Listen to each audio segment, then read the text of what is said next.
إلهي القرآن كحكوشة وإن يوما عند ربك كألف سنة مما تعدون مال أو آخرة كنت نكون السنة ضد بيودي أنت مرك الدنيا ضد هدي الله في يكون سنة مال آخرة كلية وحاول تقريبا لبس ساعة يبر لبس ساعة مالها سواء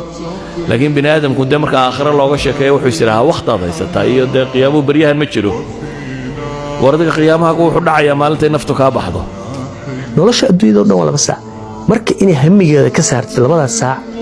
sideen u noolaadaa sideen nolol fiican u gala war waxa ku sugayso nolol ka dheer oo milyaaraad siniin ah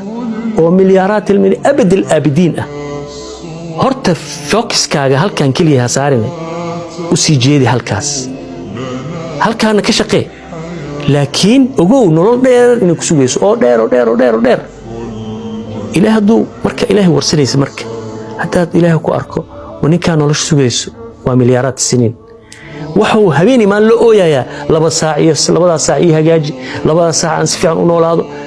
waa ku nooleynaa labada saac bal tan ma i warsatay adiga horta